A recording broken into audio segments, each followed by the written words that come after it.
December 1942, Stalingrad. German soldiers literally slept in frozen trenches with corpses, using dead bodies as windbreaks in temperatures that dropped to -40 degrees Fahrenheit. Private Wilhelm Hoffman scribbled by candlelight in his diary, "We lie on the dead. They warm us for a few hours. This wasn't just another battle. This was hell frozen over." But across the Volga River, something extraordinary was happening.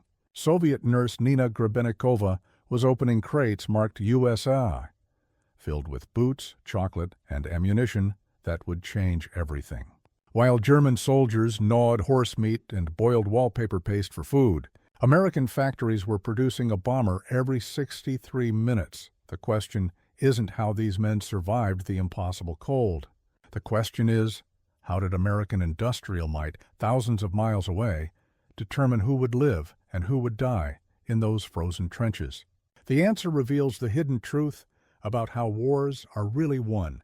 Before we get into the story, comment below where in the world you are watching from today. The Volga River froze solid in December 1942, its surface thick enough to support tanks. Along its western bank, German soldiers of the Sixth Army huddled in trenches carved from frozen earth. The walls were lined with corpses, not from choice but from necessity. The dead became insulation against winds that cut through wool and leather like knives through paper. Private Wilhelm Hoffman pulled his diary from inside his coat, the leather cover stiff with frost. By the flickering light of a candle stub, he wrote with fingers so cold they barely held the pencil. Around him, men murmured in half-sleep, their breath rising like smoke in the darkness. The night carried the distant rumble of artillery, but closer sounds dominated: the cracking of ice, the whisper of wind through gaps in their makeshift walls, and the grinding of teeth against cold. "We lie on the dead," Hoffman wrote, his words barely legible. "They warm us for a few hours before they become as frozen as the ground." The Sixth Army had been promised supplies. Hitler himself had sworn that Hermann Göring's Luftwaffe would fly in food, fuel, and ammunition. The airfield at Potomnik lay shrouded in thick fog that grounded transport planes for days at a time. The mathematics of survival were brutal and simple. The Sixth Army required 800 tons of supplies daily to maintain fighting strength. On good days, when weather permitted flights, they received 90 tons. More often, they received nothing. Soldiers subsisted on 50 grams of bread per day, a slice thinner than a man's thumb. When bread ran out, they boiled horse meat until the bones cracked, then boiled the bones for marrow. Frostbite claimed more men than Soviet bullets. In makeshift medical stations, German doctors performed amputations without anesthetic, heating bayonets over open flames to cauterize wounds. Blackened fingers and toes fell away like autumn leaves. Men learned to sleep sitting up because lying down meant never waking up. Bodies accumulated faster than burial details could work the frozen ground, creating walls of death that shielded the living from winter winds. Hoffman flexed his writing hand, feeling nothing in his fingertips. He had stopped counting the days since his last hot meal.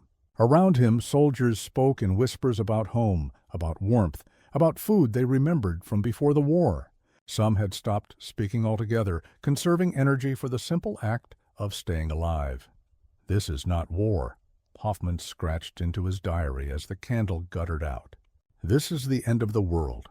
Across the frozen Volga, in the rubble of what had once been apartment buildings, Soviet nurse Nina Grebennikova worked by the light of oil lamps in a basement that served as a field hospital. The ceiling leaked plaster with each artillery impact, dusting wounded men who lay on straw mats and salvaged blankets. The air smelled of antiseptic, blood, and the acrid smoke of burning debris above. A Red Army soldier was carried in, his left foot black with frostbite. Nina examined the damage by lamplight, her breath visible in the cold air. The foot was beyond saving. She reached for a bottle of vodka, not medical alcohol, which had run out weeks ago, but clear grain alcohol that burned like fire. The soldier bit down on a leather belt as she poured the alcohol over the blackened flesh. "Hold him," she told two comrades. The saw was sharp, but the work was slow.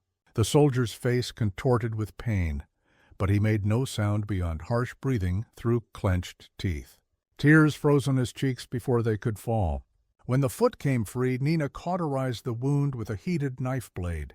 Smoke rose from flesh, and the smell filled the basement. Above them, civilians moved through the ruins like ghosts.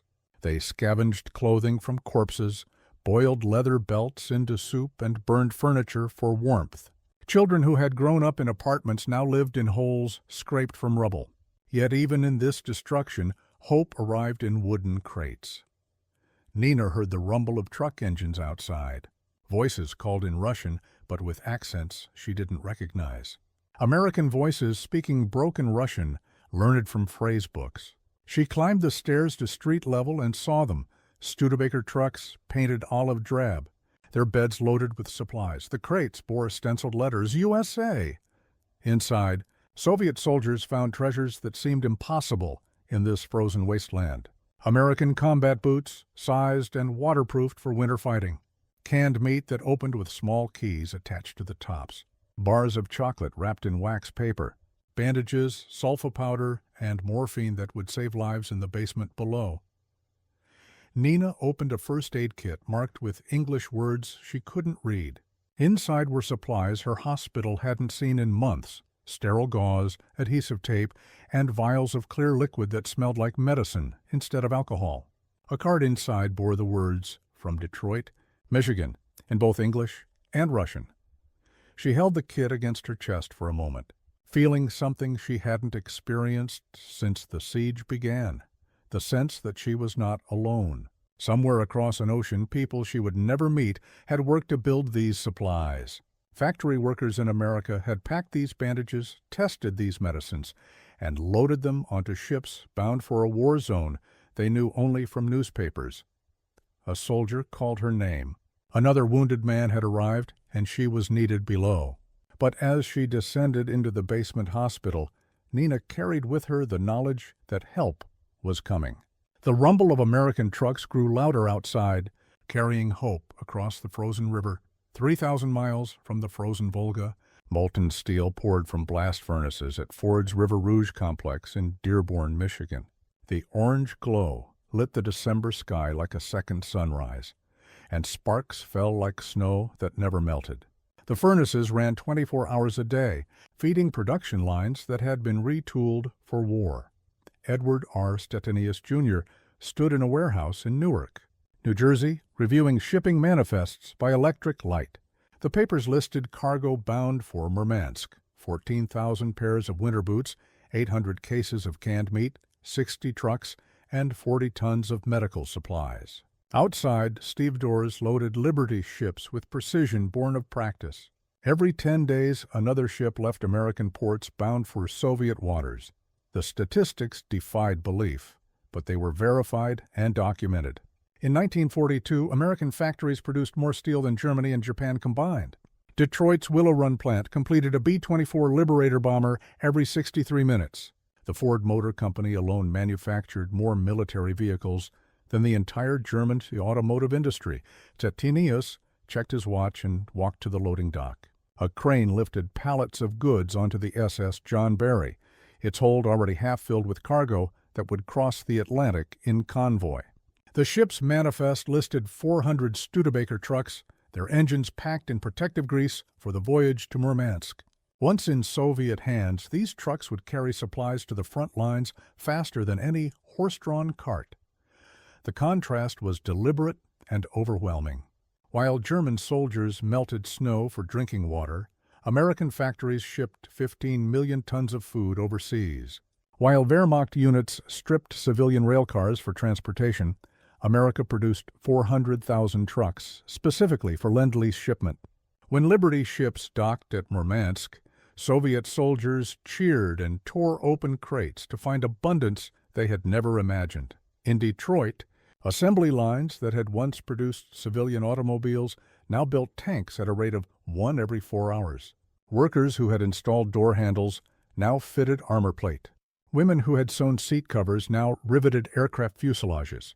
The entire industrial capacity of the nation had pivoted toward a single goal, producing victory through overwhelming abundance. Stettinius signed the final manifest and watched the Liberty ship prepare for departure.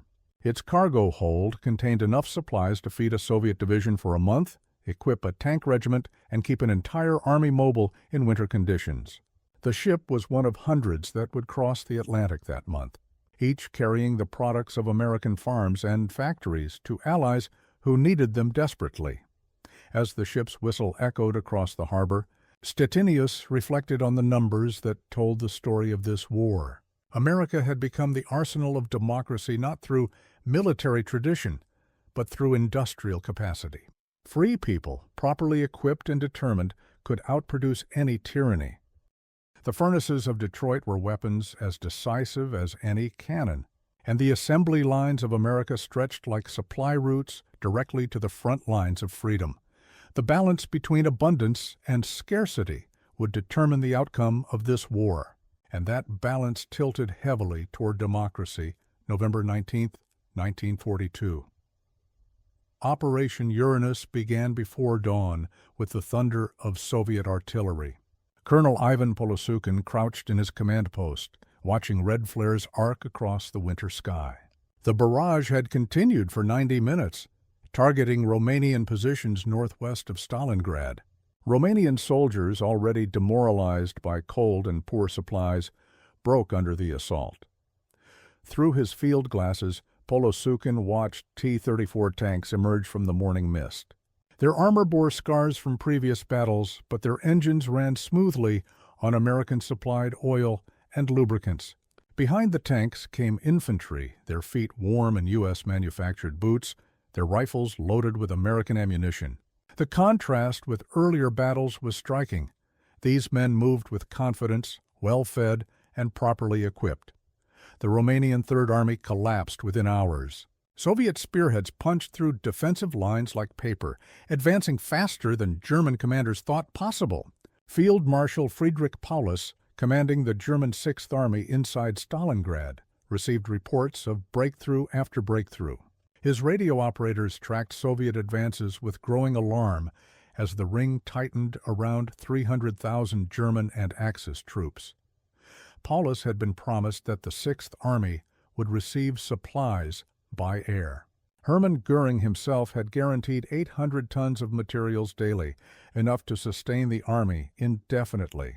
But winter fog grounded transport planes, and Soviet fighters shot down those that managed to take off. On good days, German forces received 90 tons of supplies. Most days, they received nothing. Soviet troops crossing the frozen Volga moved with purpose and energy. They wore American gloves that kept their fingers flexible for firing weapons.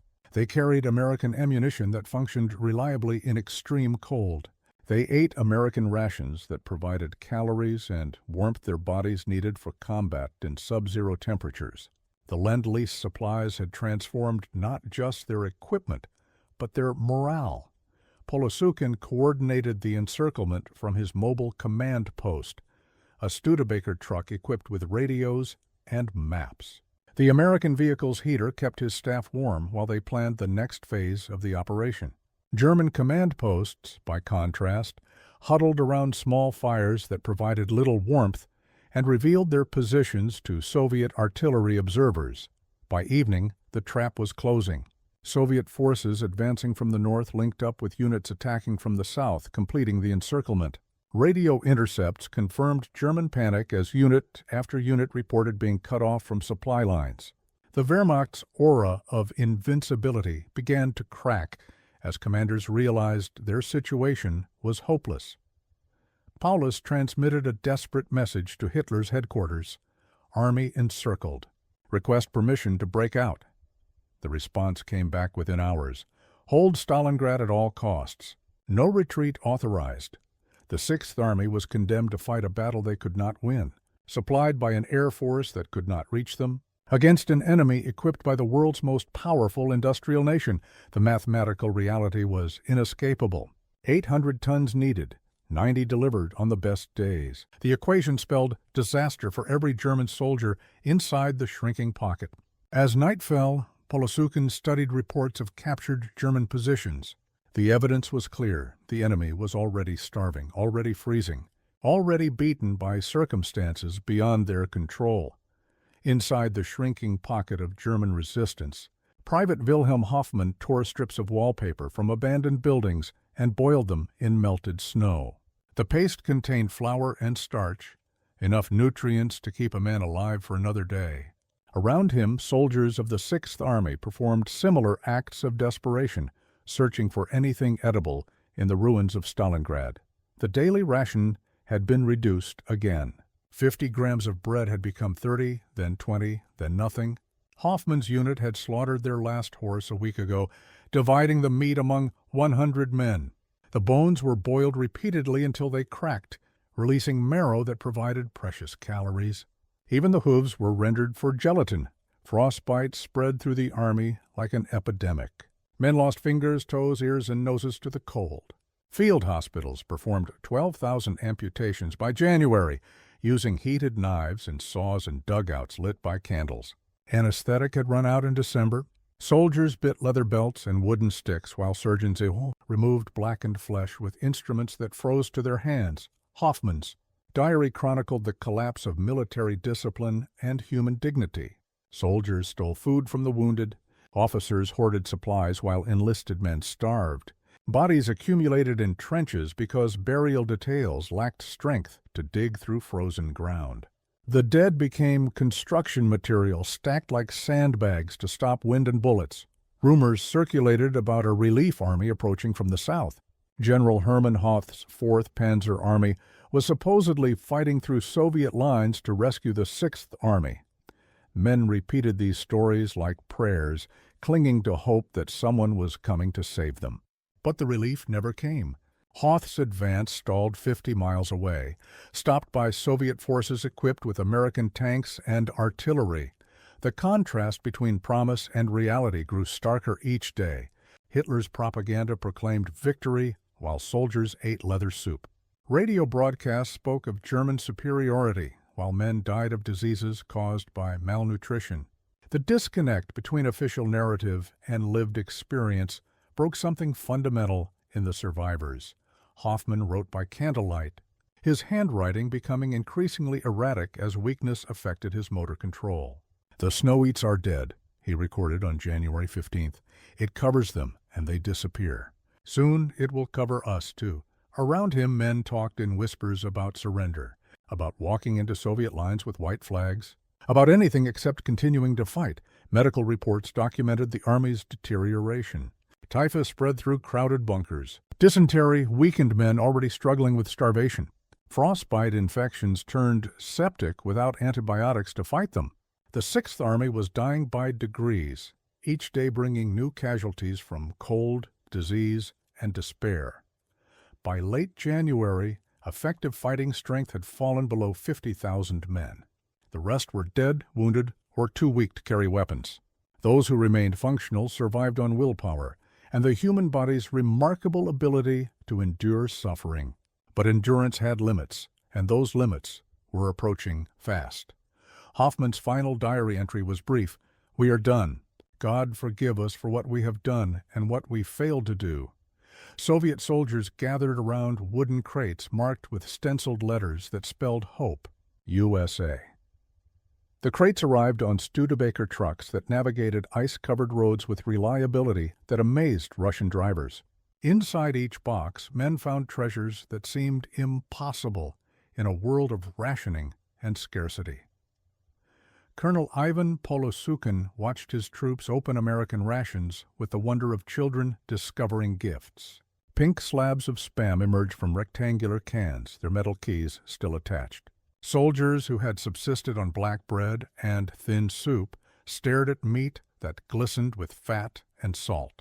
Chocolate bars wrapped in wax paper drew gasps of delight from men who had forgotten sweetness existed. The abundance was staggering and systematic. American boots fit properly and kept feet dry in conditions that had crippled the German army. Gloves maintained dexterity for handling weapons and equipment. Winter uniforms layered efficiently, trapping body heat while allowing freedom of movement. Soviet soldiers looked and felt like a professional army for the first time since the invasion began. Polosukin himself drove to the front lines in an American truck, its heater warming his feet while he reviewed maps and radio reports. The Studebaker's reliability contrasted sharply with Soviet vehicles that broke down regularly in winter conditions. American engineering had solved problems that Russian manufacturers struggled with for decades. The psychological impact matched the material benefits. Soldiers chewed American gum and shared stories about the factories that produced their equipment. They imagined assembly lines in distant cities, workers they would never meet, building supplies for a war they knew only from newspapers. The knowledge that the world's most powerful nation supported their fight transformed morale throughout the Red Army. Combat rations told their own story of American industrial capacity. Each meal contained more calories than many soldiers had eaten in a week during the siege. Canned meat, processed cheese, crackers, and candy provided energy for fighting in sub-zero temperatures. Coffee and sugar offered warmth and stimulation that kept men alert during long watches. By early 1943, 17% of Soviet calories came from American food shipments. The Lend-Lease program delivered not just survival, but strength. Red Army units advanced with energy their German opponents no longer possessed. Well-fed soldiers fought harder, marched farther, and recovered faster from wounds and illness. Polosukin read intelligence reports about German rations inside the Stalingrad pocket. Horse meat, wallpaper paste, and leather soup represented the enemy's best efforts at nutrition. The contrast could not have been starker.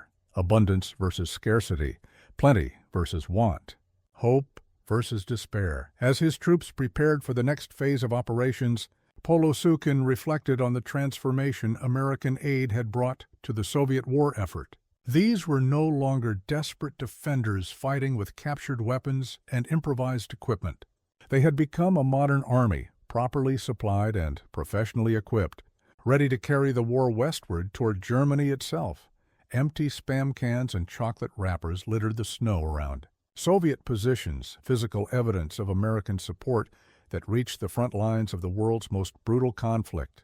Telling and preparing this story took us a lot of time, so if you are enjoying it, subscribe to our channel. It means a lot to us. Now back to the story.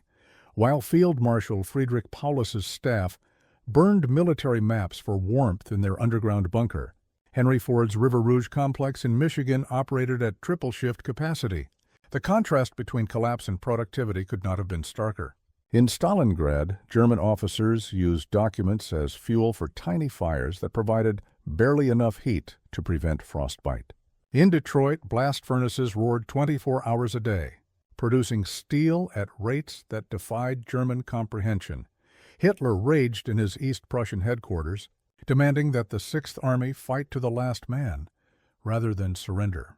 His radio messages to Paulus emphasized honor, duty, and sacrifice, while ignoring the mathematical reality of starvation and cold. The Führer's disconnect from battlefield conditions mirrored Germany's broader failure to match American industrial output. American factories had shifted into war production with efficiency that amazed even Allied observers. Ford's Willow Run plant completed a B-24 Liberator bomber every 63 minutes. The facility employed 42,000 workers operating around the clock, their assembly lines stretching for more than a mile. Each bomber contained 1.2 million parts, assembled with precision that ensured reliability in combat conditions. The numbers told a story of overwhelming superiority. In 1942, American factories produced 50,000 tanks compared to Germany's 6,000. U.S. aircraft production reached 48,000 planes, while Germany managed 14,000. American shipyards launched Liberty ships faster than German submarines could sink them, creating a maritime supply line that stretched across the Atlantic to Allied ports. German planners had underestimated both American capacity and American will. They assumed that a democracy could not sustain the discipline required for total war production. They calculated that geographic distance would limit American involvement in European conflicts. They were catastrophically wrong on both counts. In Washington, production reports documented achievements that seemed impossible to European observers. American steel output exceeded the combined production of Germany, Japan, and their allies. Ammunition factories delivered 47 billion rounds of small arms ammunition, enough to fire continuously for decades. Tank production reached levels that equipped not only American forces, but Allied armies across 3 continents. The economic foundation of American victory was visible in factory statistics. Unemployment fell below 2% as millions of workers joined the war effort. Women entered manufacturing jobs traditionally held by men, riveting aircraft fuselages and assembling engines with skill that matched any workforce in the world. Agricultural production increased despite labor shortages, providing food for both domestic consumption and overseas shipment. As bombers rose from Detroit assembly lines, German soldiers in Stalingrad continued to die from cold, hunger, and disease. The juxtaposition was deliberate and devastating. American abundance confronted German scarcity at every level of comparison. While Wehrmacht units scavenged for firewood, American factories consumed coal by the trainload to maintain production schedules. The balance had shifted decisively toward industrial democracy. Free people, properly organized and equipped, could outproduce any totalitarian system. The furnaces of American industry burned brighter than the ideology of the Third Reich, and their output would determine the war's outcome. In his command bunker beneath Stalingrad's ruins, Field Marshal Friedrich Paulus stared at military maps that showed the reality of his situation. Red arrows marked Soviet positions that had tightened into a noose around his army. His staff officers whispered among themselves about surrender, about saving what remained of 300,000 men who had once been the pride of the Wehrmacht. The decision came gradually, then suddenly. Units began surrendering in groups rather than dying in place. White flags appeared over German positions as soldiers emerged from bunkers and trenches with their hands raised. Soviet propaganda leaflets promised food, warmth, and medical care for prisoners, luxuries that had become impossible for the German army to provide its own men. Private Wilhelm Hoffman's final diary entry was discovered weeks later in an abandoned bunker. The writing was barely legible, scratched with a pencil held by frost-bitten fingers. "We are done. The snow has won. God forgive us for what we brought to this place."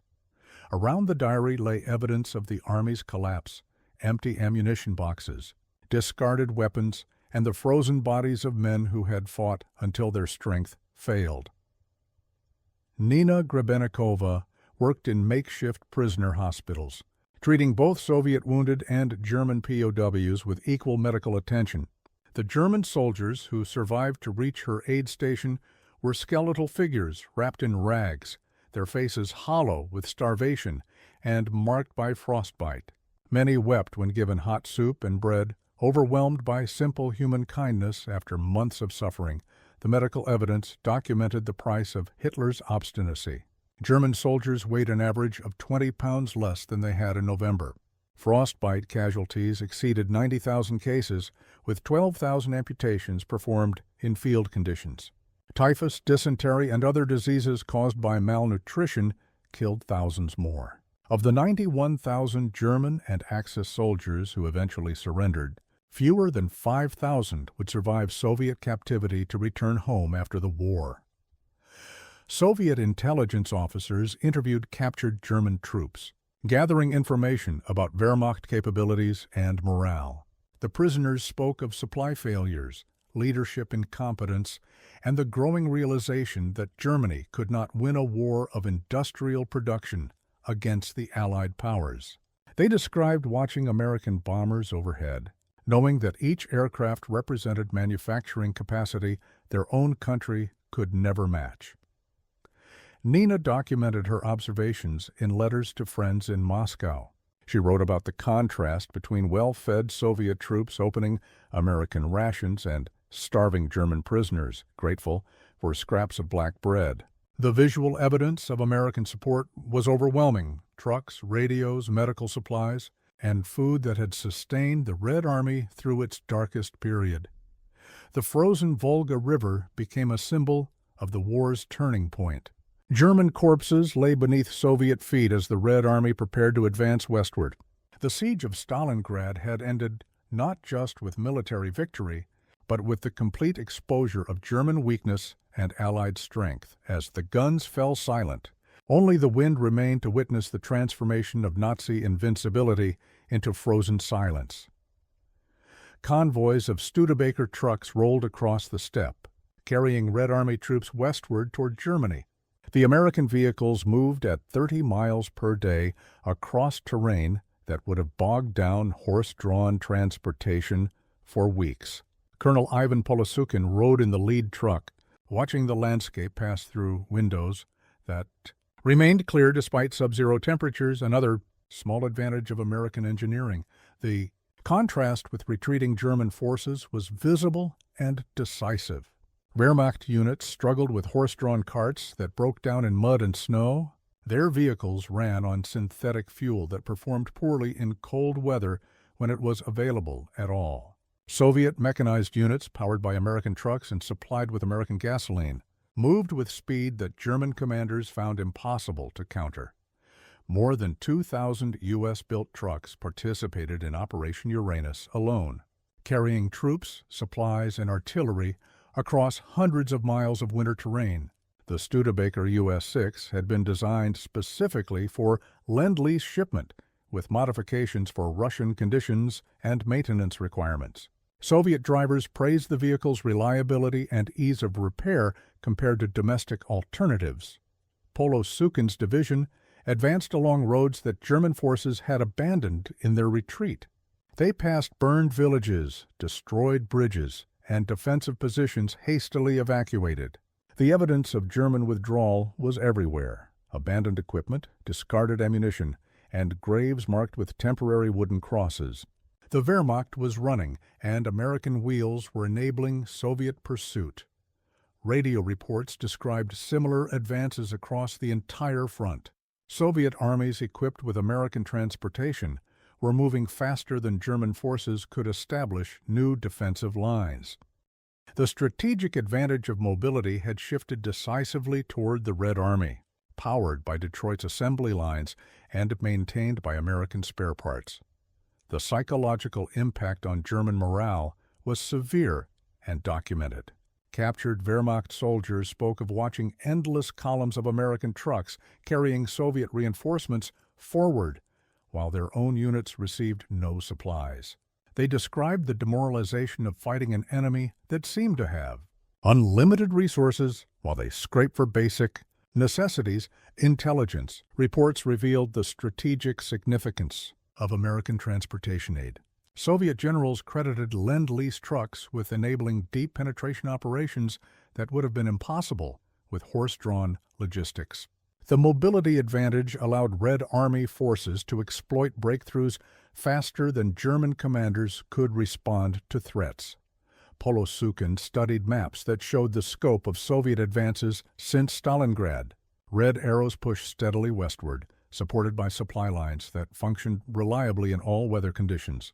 American trucks had given the Red Army strategic mobility that transformed defensive warfare into offensive operations. The engines of pursuit were carrying the war toward Germany itself. As his convoy approached the next objective, Polosukin reflected on the transformation that American aid had brought to Soviet capabilities. These were no longer desperate defenders fighting with improvised equipment. They had become a modern, mechanized army, properly supplied and professionally equipped, ready to carry the war to Berlin. The American wheels grinding across European snow were carrying more than soldiers. They were carrying victory. In Washington, D.C., Edward R. Stettinius, Jr. presented war production charts to a room full of generals and cabinet members. The numbers displayed on easels and projection screens told a story of industrial dominance that exceeded even optimistic pre-war estimates. American manufacturing had not simply met wartime demands, it had redefined what was possible in modern industrial society. The statistics defied comprehension, yet were verified and documented. American factories had produced 297,000 aircraft compared to Germany's 120,000 and Japan's 76,000 combined. Tank production reached 102,000 units, while Axis Powers manufactured fewer than 50,000, small. Arms ammunition totaled 41 billion rounds, enough to supply continuous combat for decades without reloading existing.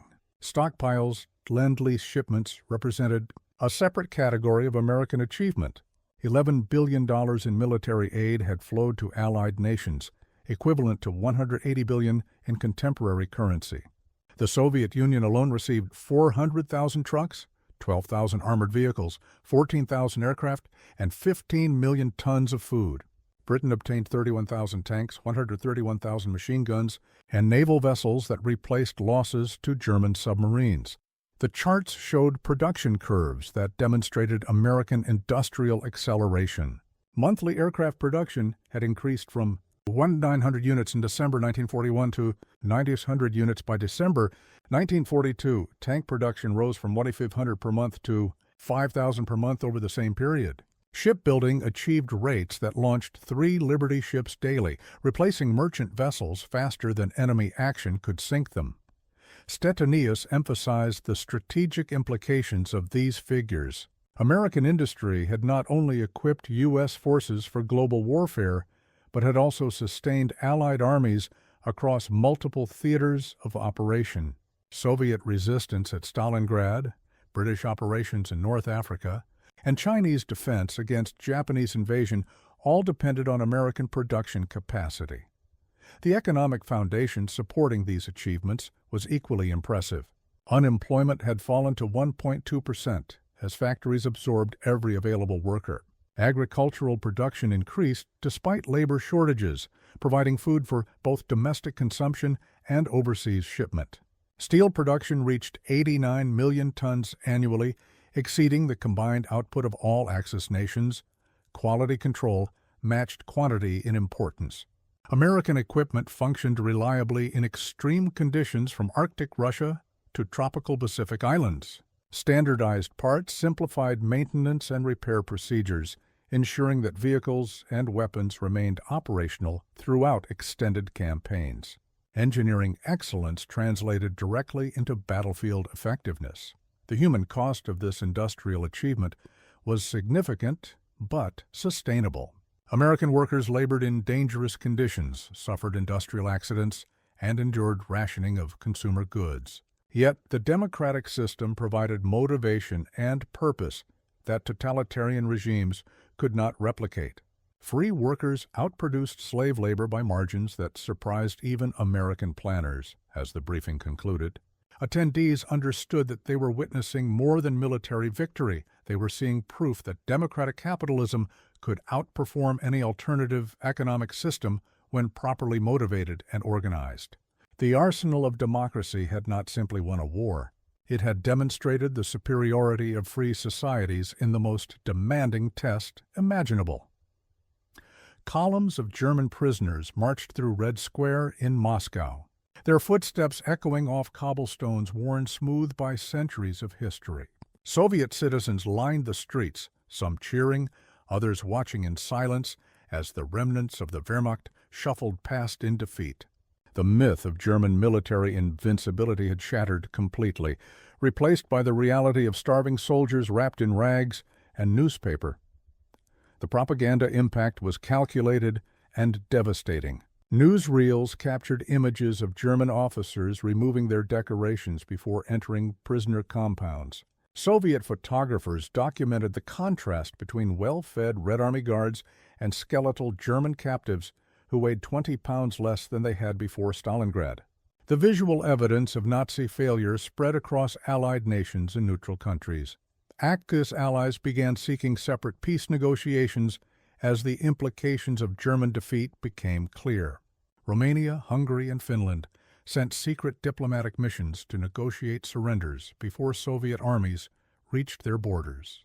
The aura of inevitable German victory that had intimidated European nations since 1940 had been permanently destroyed in the frozen trenches of Stalingrad. Soviet commanders credited American material support as decisive in their victory. General Georgy Zhukov later wrote in his memoirs, "Without American trucks, we could not have carried through the war. We would have lost without American aid."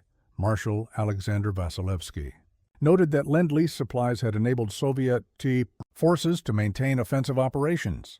Throughout the winter of 1942-43, the strategic balance of the war had shifted irreversibly toward the Allied powers.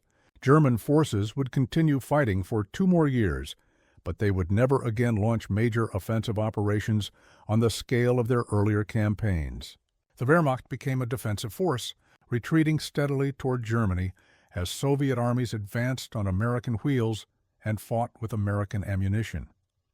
Intelligence reports documented the psychological impact on German morale.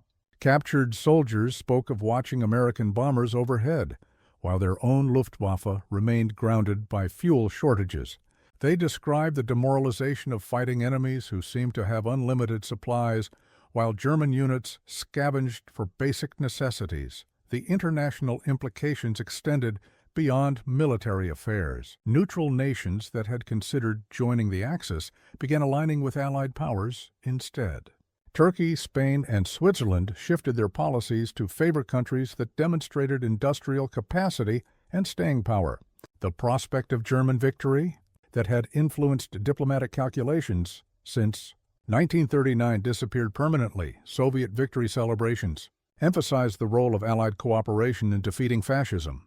Banners displayed alongside red flags bore the words USA and Britain, acknowledging the international character of anti-fascist resistance. Stalin himself, despite his later claims of Soviet self-sufficiency, privately acknowledged that American aid had been crucial to survival and victory. The tide of war had turned decisively, powered by American industrial might and Soviet determination. The combination of democratic abundance and communist resilience had proven stronger than Nazi ideology and military tradition. The balance would never shift back toward Germany. American military cemeteries in Europe stretched across hillsides, marked by rows of white crosses and stars of David, each marker representing individual sacrifice in the cause of freedom. The geometry of remembrance echoed the precision of American industrial production, organized, systematic, and overwhelming in scale. These monuments to fallen soldiers stood as counterpoints to mass graves in Stalingrad, where German and Soviet dead lay mingled in frozen earth. The legacy of Stalingrad extended far beyond the immediate tactical victory over the German Sixth Army. The battle had demonstrated that totalitarian military systems, despite their reputation for efficiency and ruthlessness, could not match the productive capacity of democratic nations when fully mobilized.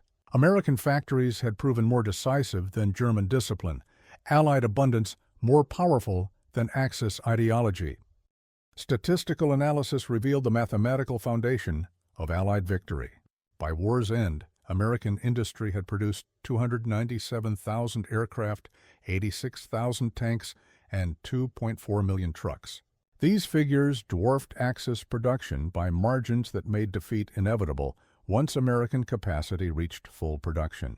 The arsenal of democracy had outbuilt the military traditions of Prussia and the industrial ambitions of Imperial Japan. The human cost remained staggering despite material advantages. American families mourned 4,500 military deaths, Soviet families grieved 27 million casualties, and British Commonwealth forces lost 383,800 personnel. Yet these sacrifices had preserved democratic institutions and prevented the establishment of totalitarian dominance across Europe and Asia. The price of freedom had been paid in blood and treasure by multiple generations, Lend-Lease. Statistics documented America's role as the decisive factor in Allied victory. $49 billion in military aid, equivalent to $700 billion in contemporary currency, had sustained resistance movements and Allied armies across every theater of war. Without American trucks, Soviet armies could not have pursued retreating German forces. Without American aircraft, British skies would have fallen to the Luftwaffe. Without American ships, Britain would have starved into submission. The strategic lessons of Stalingrad influenced military planning for decades afterward. Industrial capacity became recognized as the foundation of military power, more important than tactical brilliance or individual heroism. Wars between major powers would be decided by factories and supply lines, rather than battlefields and generals. The balance between production and destruction would determine victory. Veteran memoirs and historical analysis consistently emphasize the importance of Allied cooperation in defeating fascism. American abundance had enabled Soviet resistance. Soviet sacrifice had absorbed German strength. British endurance had provided bases for Allied operations. No single nation could have achieved victory alone, but their combined efforts had created an unstoppable force for freedom. The frozen trenches of Stalingrad had become symbols of totalitarian failure and democratic triumph. Where Nazi ideology promised victory through superior will and racial destiny, mathematical reality demonstrated that free people, properly equipped and organized, could outfight any tyranny. The lesson resonated through subsequent conflicts and shaped American strategic thinking for generations. In frozen trenches, they starved. In roaring factories, we built. And in that balance, freedom survived. If you enjoyed the story I hand, pick this next story that you will enjoy. Please don't miss this one. Click here to watch it.